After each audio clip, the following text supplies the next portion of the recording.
11 ଅଧିବେଶନ 11 विषय ବିଷୟ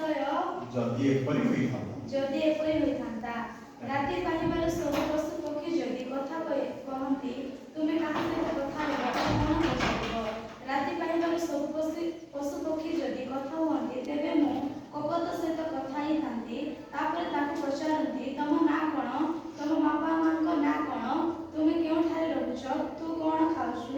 ତୁ କାହିଁକି ଧଳା ରଙ୍ଗର? ତାପରେ ତାକୁ କହନ୍ତି ମୋର ସାଙ୍ଗ ହେବୁ କି? ତାପରେ ମୁଁ ତା ସହିତ ସାଙ୍ଗ ହୋଇଥାନ୍ତି। ଯଦି ରାତି ନ ପାଆନ୍ତା ତାହେଲେ କଣ ହୋଇଥାନ୍ତା? ଯଦି ରାତି ନ ପାଆନ୍ତା ତାହେଲେ ସମସ୍ତେ ଦିନରେ ବି କାମ କରିଥାନ୍ତେ, ଆରାମ କରିବାକୁ ସମୟ ପାଇନଥାନ୍ତେ, ନିଜ ନିଜ କାମରେ ବ୍ୟସ୍ତ ଥାନ୍ତେ, ଚାରିଆଡ଼େ ଆଉ ଅନ୍ଧାର ହୋଇନଥାନ୍ତା। ଆଉ ଅନ୍ଧାର ନହେଲେ ଲୋକମାନେ ଡରି ନଥାନ୍ତେ, ନିର୍ଭୟରେ ବୁଲନ୍ତେ। ଯଦି ଈଶ୍ୱର ଦେଖା ହୁଅନ୍ତି ତୁମେ ତାଙ୍କୁ ତିନୋଟି କଣ ପଚାରିଥାନ୍ତ? ଯଦି ଈଶ୍ୱର ଦେଖା ହୁଅନ୍ତି ତେବେ ମୁଁ ତାଙ୍କୁ ପଚାରିଥାନ୍ତି ଏ ସାରା ଜଗତ କେମିତି ସୃଷ୍ଟି କଲେ?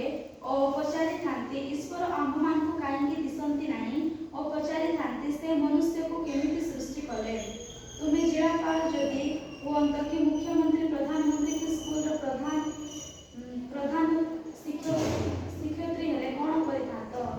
ମୁଁ ଯଦି ପ୍ରଧାନମନ୍ତ୍ରୀ ହୋଇଥାନ୍ତି ଗରିବ ଲୋକମାନଙ୍କୁ ସାହାଯ୍ୟ କରିଥାନ୍ତି, ସାଧାରଣ ଜନତାମାନଙ୍କର କଲ୍ୟାଣ କରିଥାନ୍ତି, ଆଉ ନାରୀମାନଙ୍କ ପାଇଁ ଅତ୍ୟାଚାର କରୁଥିବା ବ୍ୟକ୍ତିଙ୍କୁ କଡ଼ା ଆଇନ କରିଥାନ୍ତି। ତାପରେ ଦେଶକୁ ସ୍ୱଚ୍ଛତାର ପରିବେଶ ସୁରକ୍ଷା କରିବା ପାଇଁ କହନ୍ତି ଓ ନିରୀହ ଲୋକମାନେ ସୁରକ୍ଷା କରନ୍ତି। ଦେଶକୁ